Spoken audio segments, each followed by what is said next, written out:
Good morning, students. Myself, VN Singh, your pole science teacher. For class 11, I mean plus 1, I am going to start from the second chapter entitled Freedom. अब हम इसमें जानेंगे कि actually freedom किसे कहते हैं, इसका definition क्या है.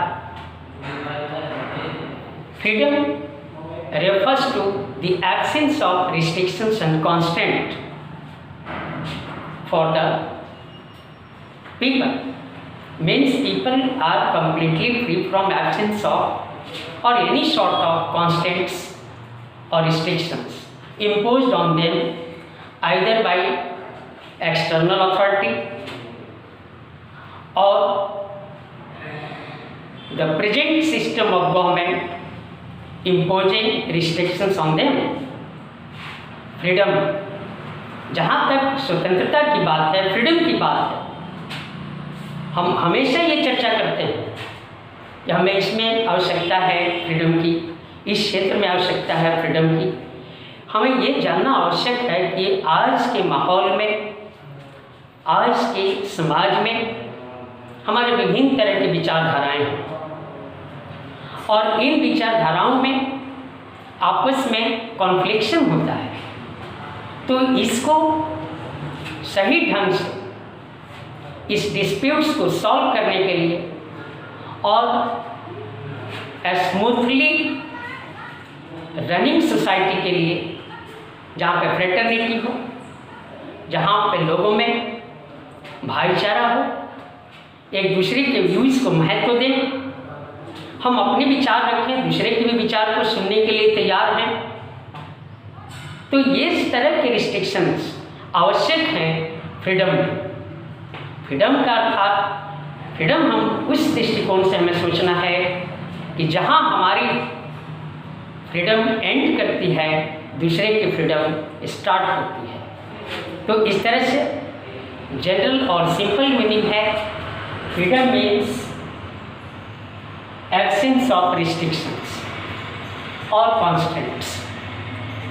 Now, I would like to convince you all, those people once how they were depressed, suppressed, they were harassed. So, the ideal of freedom, some of the people, they are of great repute in the world. Basically, in our book, it has been prescribed about Nelson Mandela, Aung San Suu Kyi, and to some extent, even our M.K. Gandhi. Because India was also a colony of the Britain. Now I would like to talk about Nelson Mandela.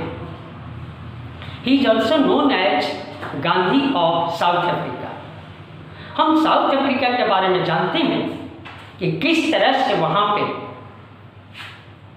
लोगों के बीच में apartheid था, means racial discrimination was there, जहाँ पे रंग के आधार पर, काले गोरे के आधार पर लोगों के बीच में भेदभाव किया जाता था.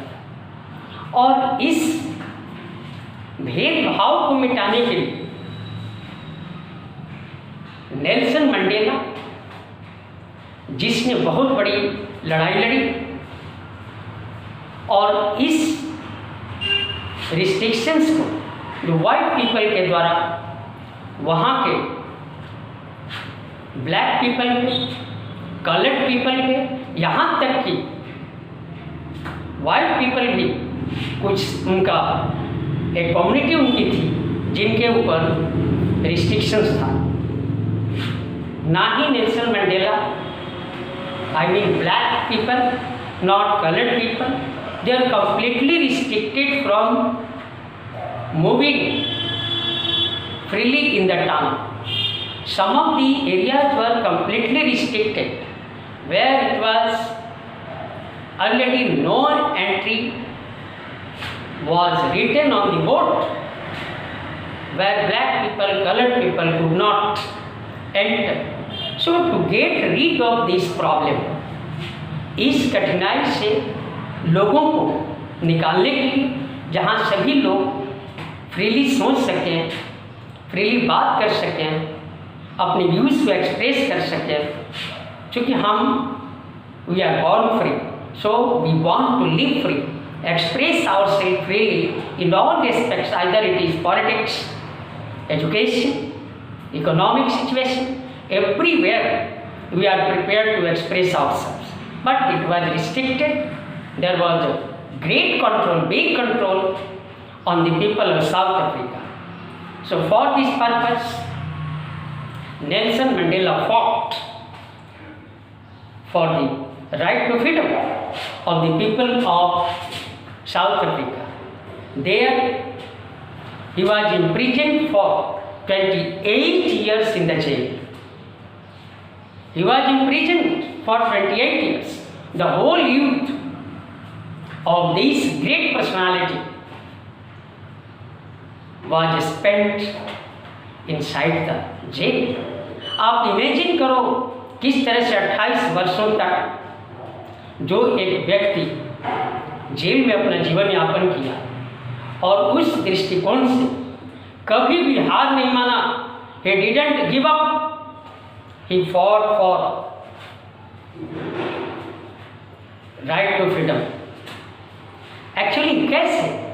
क्या आप अपनी इच्छा से एजुकेशन नहीं ले सकते? आप पॉलिटिक्स में पार्टिसिपेट नहीं कर सकते? कुछ टाउन्स ऐसे थे जहाँ पे आपकी एंट्री बैन थी. आपको रेस के आधार पर आपके साथ भेदभाव किया जाता था. अपनी चॉइस से आप मैरिज भी नहीं कर सकते, आप एजुकेशन हासिल नहीं कर सकते. इकोनॉमिक एक्टिविटी शून्य हो गया था ब्लैक पीपल के लिए, जो betterly known for its resources. How these resources were exploited by these white people, and for this purpose he fought against this indiscrimination, and finally he became capable to convince the people, I mean the white people and white regime, white government, and so we can say in this regard मैं आपको बताना चाहूँ कि किस प्रकार से लोगों ने उनको वैल्यू दिया और इस आधार पर उन्होंने साउथ अफ्रीका के लिए स्वतंत्रता दिला. इसी तरह का एग्जाम्पल एंग सैन सू काई के बारे में, जो म्यांमार की महिला थी, हमेशा से वहाँ के लोगों के लिए, वहाँ के लोगों की स्वतंत्रता के लिए मिलिट्री रूल के खिलाफ आवाज़ उठाई. परिणाम स्वरूप उनको अरेस्ट कर लिया गया. आप क्या समझते हैं कि किसी की आवाज़ को अरेस्ट करके दबाई जा सकती है? नहीं. ये आंग सैन सुई महात्मा गांधी के उस स्लोगन से प्रभावित थी जिसमें उन्होंने बताया था कि अपने आप को भय मुक्त करो. If you want to take freedom, you have to be free from fear. So that inspired Aung San Suu. She was so dedicated, so committed for the freedom of the people of Myanmar, that even her husband was admitted in England, who was fighting against cancer. Her children were there, but she could not leave for England even to see her husband. She knew very well कि यदि हम वहाँ गए, England में अगर गए, तो जो हमने जो कैंपेन छेड़ा है, जो अभियान चलाया है, वो सक्सेसफुल नहीं होगा, क्योंकि फिर वहाँ से मुझे रिटर्न करना मुश्किल होगा। और चूँकि इसी कैंपेन में उनकी लड़ाई चलती रही और उनको हाउस अरेस्ट कर लिया गया, किंतु क्या म्यांमार की सरकार ने उनको कितने दिनों तक उनकी आवाज़ को आप रोक पाएंगे? लोग जब चाहेंगे उनको स्वतंत्रता मिलेगी। एकमात्र आपको लीडर की आवश्यकता है, और वो लीडर थी म्यांमार में एंग सैन सुई, जिन्होंने वहाँ के लोगों के लिए फाइट किया। इवन अपने फैमिली की she didn't consider and think about her family, and finally the people, they were given rights in Myanmar. In this regard, we have come to know that how freedom is necessary for each and every person.